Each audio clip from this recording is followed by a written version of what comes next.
We've reached the point with Highguard where the access media has begun spinning narratives like they usually do to mask failure because they refuse to allow things they align with to lose. Some may say it's because Highguard got caught up with some culture war narrative, but it really didn't. There's nothing culture war-like about this game at all. The characters aren't ugly freaks, and the developers, from what I can tell, mostly aren't really crazy, but beyond all of this, we've now reached the point where Highguard doing poorly is good actually, apparently. This is from GameSpot. Highguard developers say it doesn't matter if the game reaches 1,000 or 100 million people. What matters most is that the game is loved by the people who played it. Okay. The original source of this article, by the way, is from Polygon.com, as you can see here. They spoke originally to Highguard's co-founder and studio head, whose name is Chad Grainer, about the game's 4-year development cycle that led to this very moment. The point of Wildlight, the studio behind Highguard, was apparently to be a home for talented devs, as Chad Grainer claims here in Polygon's interview. Regardless of whether Wildlight is home to talented developers or not, it's become very clear that Highguard is shaping up to be, I gotta say, kind of a miss. Not quite a Concord level disaster, I'll say, but not an amazing smash hit either. I'm also not celebrating this game's failure, by the way. I'm more so just kind of puzzled why it keeps happening over and over again like this, and why this godforsaken industry just refuses to realize that people just don't want games like this anymore. Even Dexerto caught wind of this interview, as you can see here, and again, parroting the same talking point.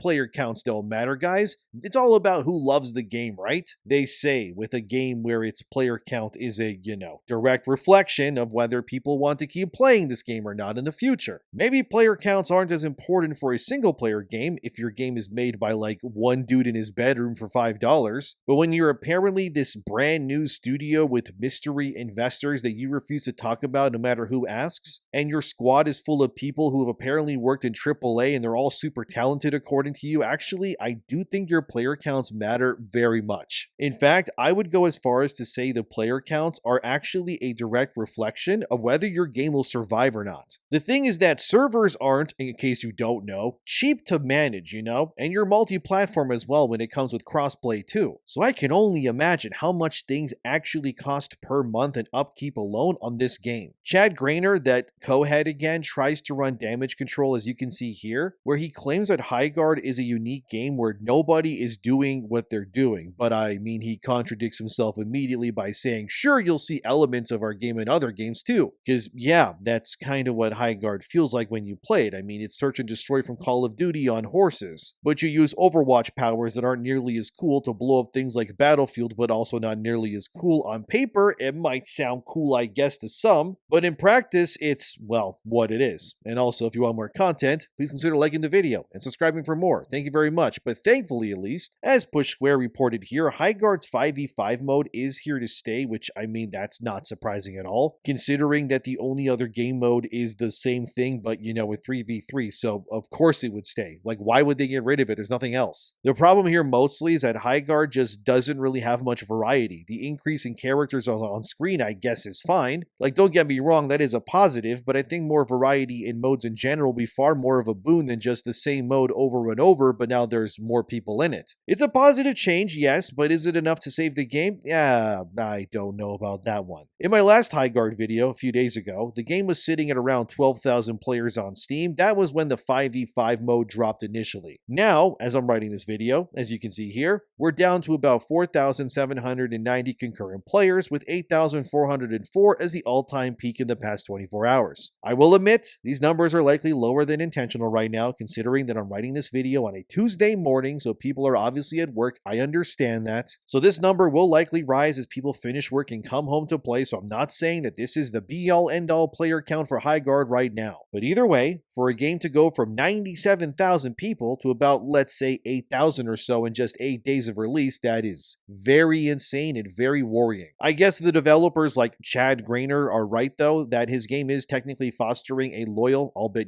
smaller fan base, I guess. But again, there's that word again, small. Small is not good in this sense, that's for sure. especially when so much money is likely being spent behind the scenes to keep things going the way that they are right now. So let's do some basic math to see if we can figure out an average of where exactly Wildlight is going with all of their finances, shall we? So according to Google estimates, Wildlight, based on what's been publicly provided by the studio itself, is somewhere near 100 or so developers. So for the sake of simplicity, let's just say they have 100 developers right now. Now, if we then go look up the average salaries according to Google, which I know already isn't going to be 100% accurate as it shows here, it says that most game developers in America, where Wildlight is located obviously, make somewhere around $81K to $124K per year before taxes. We need to remember that this Wildlight team is comprised of ex-Apex Legend developers, so it's likely this team is not some newbie structure, but they're actually seasoned and have worked in games for a long time, so they probably cost a little bit more than usual. So let's say, let's go with maybe, I don't know, $90,000 per year per employee to make it simpler. So, okay, it's likely more, but let's just roll with it for now. This means that most developers on average take home about $5,400 every month at Wildlight or so, ballpark estimate. If we then multiply that by 100 or so developers, this means that Wildlight has to pay its developers about $540,000 divided between them or so every single month just to keep these developers employed. I wager that number is probably much higher than this since I'm lowballing, but let's just go with that for now. Then we got to look at the other big money eater here, which is server costs, as Google theorizes, as you can see here. A 10,000 concurrent player count server is somewhere around $60,000 American per month to operate alone. Stuff like Fortnite can easily spend in the millions to keep their servers going, but that's Fortnite, so yeah, that makes sense obviously. Anyway, so if 10K players needs about $60,000 a month, and we know Highguard hit at least 97,000 at release on Steam before falling down, let's raise that to 100,000 players for simplicity's sake. This means that Wildlight on Steam alone needed a server capable of hosting at least 100,000 players, which would then cost them roughly somewhere near $600,000 a month to keep just the Steam users able to play the game at its peak when it first released. Now, if we include PlayStation and Xbox users, which God knows what numbers they're hitting right now because we don't know, it's not publicly available, it likely means that Wildlight's overhead is in the millions per month to keep this game alive and well every single month. Like you said, that's just the way it is, okay? And clearly Wildlight has the server capacity for 100,000 players plus on a single platform due to what we already saw on Steam. So with this all now in your heads due to my lowball mathematics that I admit are not 100% sound, because how could they be? This means Wildlight is spending somewhere probably, and then I would probably say about $2 to $3 million a month maybe to keep Wildlight employed and Highguard going at the capacity that it is right now. It's maybe more than that, but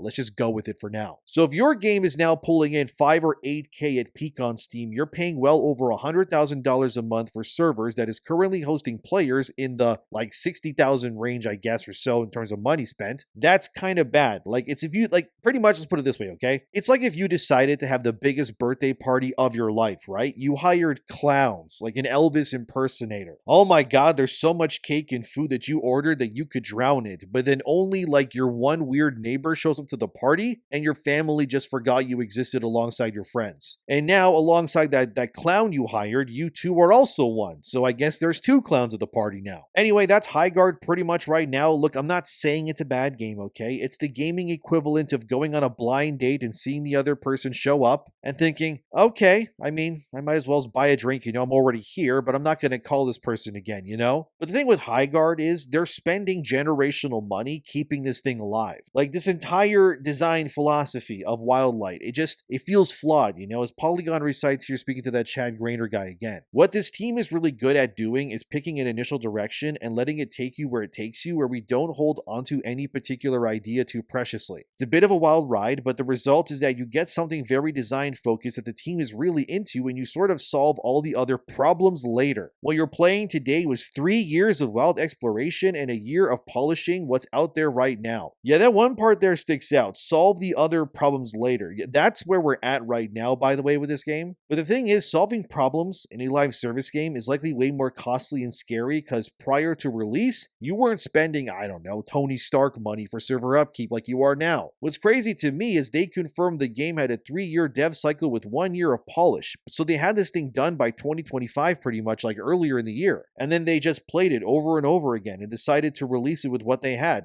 That just feels insane to me. 3 years, and you guys launched with a single game mode. They really thought they had something here, I guess. Apex made sense why it Fortnite blew up when it did. It came out at the perfect time when battle royales were still popping off. Highguard is suffering from the same problem that Concord did. They're chasing that hero shooter player base, but the game is too many years too late to do that right now. Marvel Rivals, like that made sense why it was able to capitalize on the whole hero shooter craze, because they have the established IP built right into that game. You know, Spider-Man, Wolverine, Iron Man, Captain America, and more. People know those guys, but here is this like new world with new characters. And I'm sorry, but these character designs, they aren't exactly Spider-Man level for most people. As Polygon then says here where I highlighted, apparently Wildlight isn't worried about Call of Duty, Battlefield, Apex, Arc Raiders, nor Helldivers 2 when it comes to their market dominance, which is crazy to admit. Because the thing is, when you're a live service game, it doesn't even matter what genre you are tackling yourself. Every game that is also live service immediately becomes your rival, regardless of size. You're competing with all of these other games, and it's insane to not look at those games which all have PvE modes to some degree minus Apex Legends, and they thought, yeah, let's just launch with PvP multiplayer, guys. It's gonna go well. You then had Dusty Welch, another developer at Wildlight, was also interviewed, whose name still sounds like a cartoon character to me, but he believes that Highguard is unique because it doesn't fully lend itself to what he calls shooter fatigue, as he says here. The metrics, the data shows there's more playtime with more monetization happening. Shooters as a category continue to be the rocket fuel that propels the gaming space.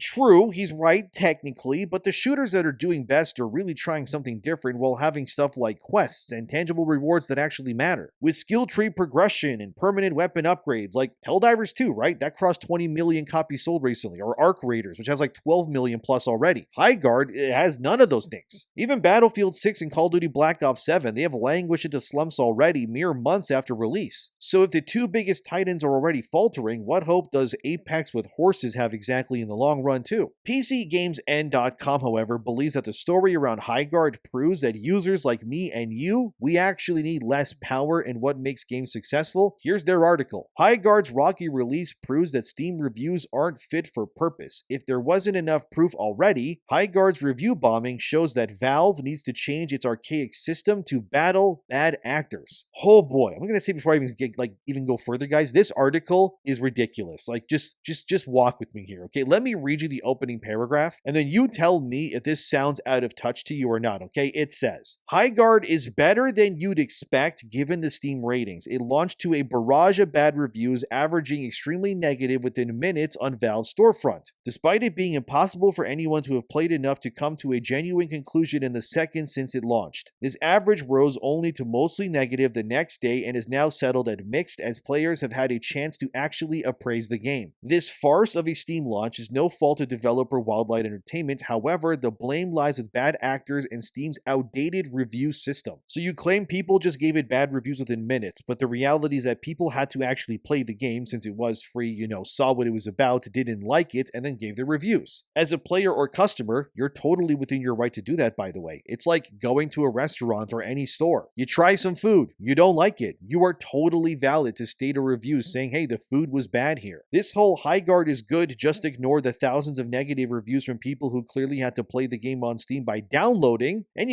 opening the game to leave their review, and it's just the biggest cope. These people did what you expected them to do. They played the game. Isn't that a requirement for review on Steam to do? So they did what you wanted. They gave it a chance. We know this because the game quickly rose to 97,000 concurrent players almost within 2 or 3 hours of release on Steam alone. That tells you, without a shadow of a doubt, that people were actually eager to try something new here. If they weren't, that player count would not have reached the numbers that they did, but that happened. We know it happened because we saw it in real time. We have eyeballs. So this PC Games and article is just coping, trying to defend something because why exactly? Are you maybe being paid there? Ben Sledge, that's the reviewer guy of this, or reviewer, the writer, my bad, of this PC Games article to write this. Like, are you being paid by Wildlight or something? Because I have no idea how you saw what went down and went, maybe it's the users who are like the real problem here. Oh, you mean the same people who review other games that are good, well, and other games that are also mediocre or bad poorly too. That user base, that's who we're accusing. PC Games then makes the claim, as you can see, that the players who played more of the game gave the game more favorable reviews. Yep, that's because that's how that works, Ben Sledge. You see, when you like something, you play more of it. And when you play something and you don't like it, you walk away instead of wasting more time with it. So you're telling me is that the people who liked Highguard reviewed it favorably while the people who didn't reviewed it poorly. So doesn't that mean by definition the review system of Steam that you hate is actually working as as intended then, because that's what it's meant to do in the first place? This just sounds like you're angry that more people don't like the game, but the numbers aren't lying. They say what needs to be said. Like, dude, look at this cope. Look at this paragraph. PC Games ends Ben Sledge here, then says that Highguard got review bombed for being shown at the Game Awards. Ladies and gentlemen, video game journalism in 2026 for you on display here. What do you think? Amazing, isn't it? The game wasn't rejected, by the way, because it looked generic, offered one game mode with small player counts apparently, or had basically nothing interesting to unlock. No, guys, it got review bombed because of a trailer, even though, again, you can only review the game if you actually played it and downloaded it yourself.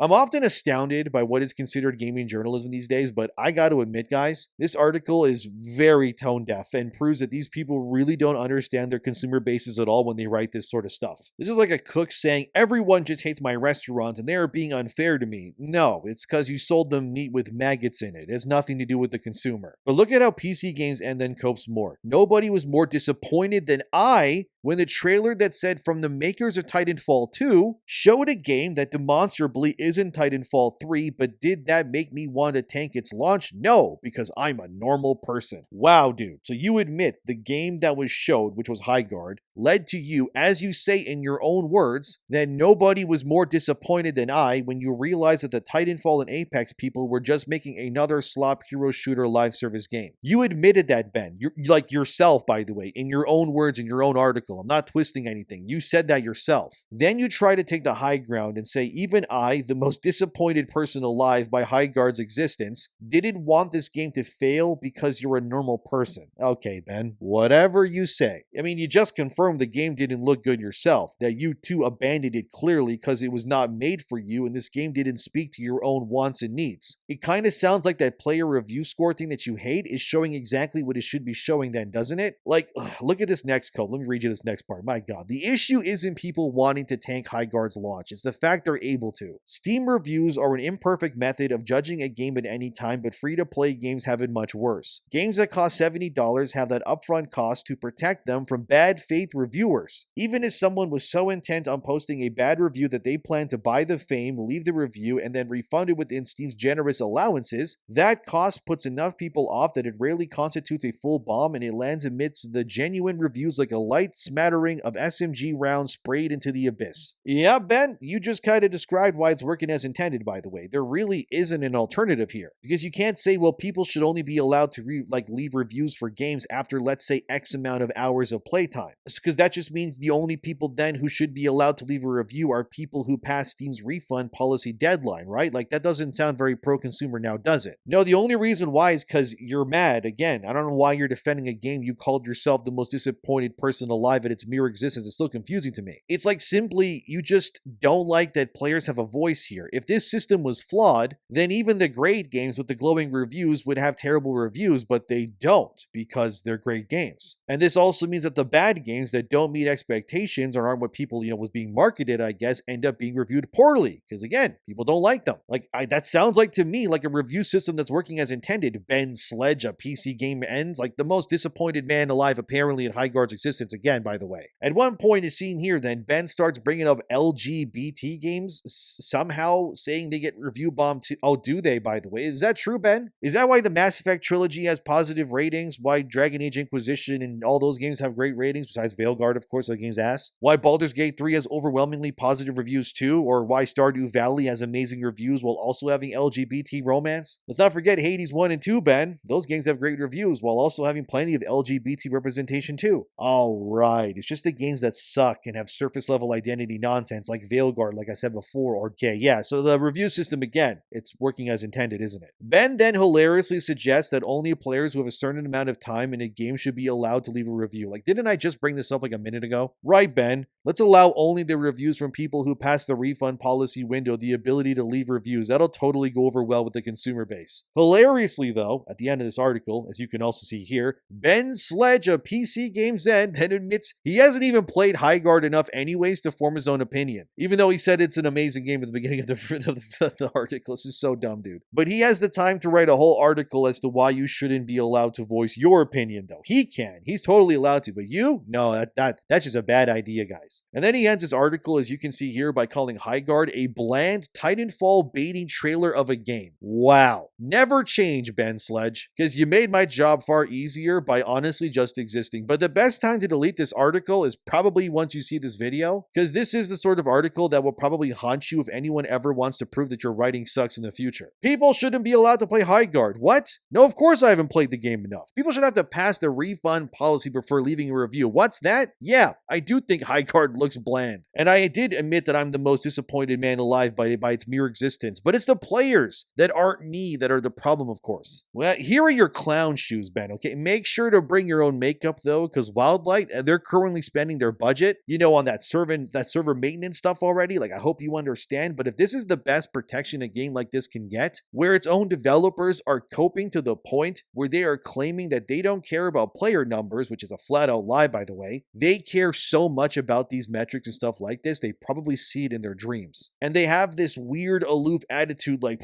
yeah, whatever. We're too cool to care about player counts. All right, I hope it works out for you, I guess. At least you got journalists like Ben Sledge of PC Games N over here, who hates your game, by the way, but also won't admit it fully because, he still wants his free access, defending you too, I guess. But what this tells me more than anything is just how out of touch this whole operation is. I mean, look at this dude. The bottom paragraph there, Dusty Welch, the Highguard dev guy, he also says they considered selling Highguard as a game with a price tag instead of it being free to play. Imagine this game costing $40 to maybe $50 with the amount of content that it has in it already. Dude, if they did that, Highguard would have been dead faster than Concord, I think for sure. Like, their player numbers would be in the single digits at best. Pay money to play Highguard. This is so out of touch, man. It's incredible. Look, let's end it here before I start to get more mean, but all I want to say is that, as you can see, the cope is so bafflingly all over the place. And how the game's media is responding to this sort of thing, it just tells me that a lot of people, they just refuse to learn anything new. They're like static NPCs in a game world, just walking in circles forever for the rest of time until they wither away and die, I guess. I'm just honestly baffled by everything I presented today, I gotta be honest. So, like, what did we learn today? I guess is that Highguard's player counts as a service don't matter, apparently. Players' opinions don't matter. They wanted to charge money for this in the first place. They had this game finished early in 2025 and thought that there was enough here, I guess, for day one release content-wise, and the developers at Wildlight don't think that any other live service game is their rival when they most certainly are. Yeah, I think I'm done for now. This is a lot of stupid stuff, man. I'm at a loss of words at this point, honestly. I gotta admit, though, incredible things are happening here. Not good things, mind you, but things nonetheless. But thanks for watching. Subscribe. Let me know what you think, as always. I'll see you guys next time. They don't care about player numbers. What is even going on anymore, dude?